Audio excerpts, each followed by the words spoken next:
Hey guys, welcome to another video. This is Will. If you've seen any of my previous videos, you know I've been doing some testing with T-Mobile's 5G and AT&T's 5G.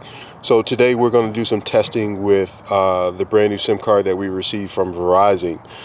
For the Wi-Fi router, I'm utilizing a Pepwave BR1 Pro 5G that supports dual SIM cards.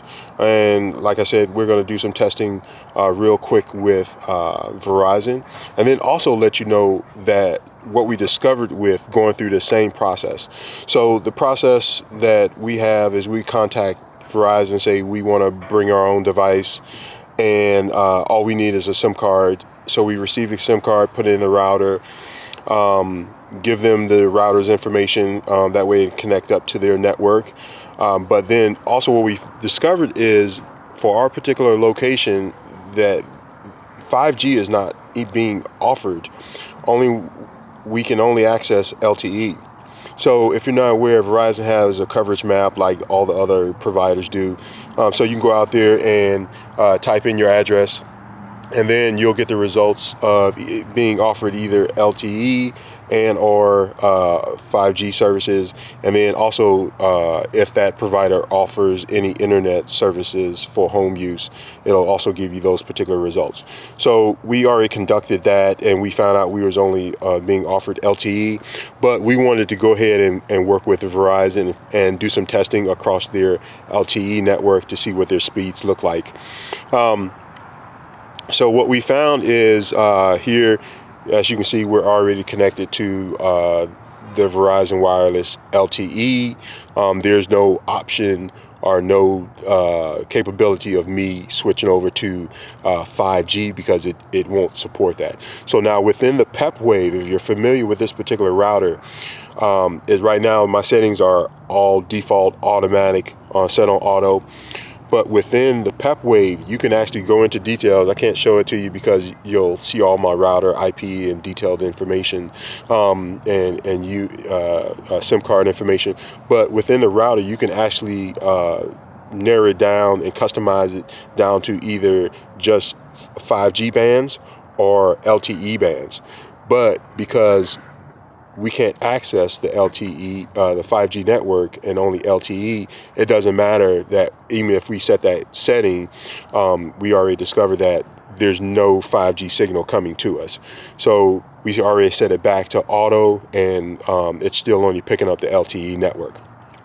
So let's do a speed test like what we've done before. Just kind of go out there to speedtest.net. Nothing special. And as you can see, yeah, we're picking up Verizon. It's going through Ashburn, Virginia, and we're just going to run that and see what our results come back with.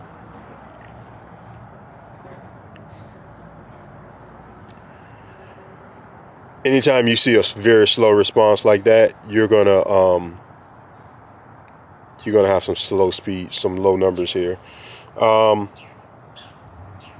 So yeah, these are numbers that you typically see across the LTE network. Definitely not what we're seeing across some of the other 5G provider networks that we're testing on. So we had 18 download there, and looks like maybe 9 upload, maybe even 10 for upload speed. Okay, so let's go to another site, and let's go to Google and do a speed test from there. I want to pretty much keep the speed test very similar like what we've been doing in the other videos. So this is their native speed test from their browser. Definitely not 5G, as we're already aware. LTE numbers here.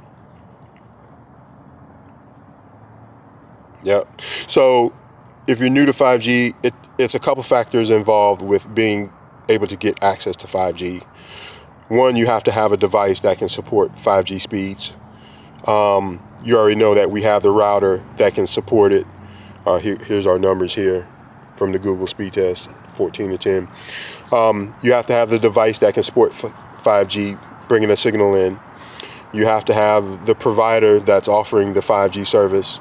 But then also you have to have the plan that will give you access to that particular 5G service if they're offering. So a couple of variables that's involved, and then most importantly, now what we've discovered is location. If you're not in a location that offers 5G services, it doesn't matter if you have the other 3 or 4 items, you're not going to be able to access it. And real quick, I want to show you what also. So we received an email from Verizon. This is pretty much just marketing fluff here, talking about some of the sort of offerings that they have to us. But we reached back out to Verizon and we wanted to confirm that we don't have access to 5G. Maybe the coverage map was wrong or inaccurate. So here I'm asking the sales representative, can you confirm that 5G is not available to me in this part of Virginia? I will only be able to access LTE. I'm only 41 miles from the center of Washington, D.C. I actually went to Google Maps and did a search. I'm actually 41 miles out.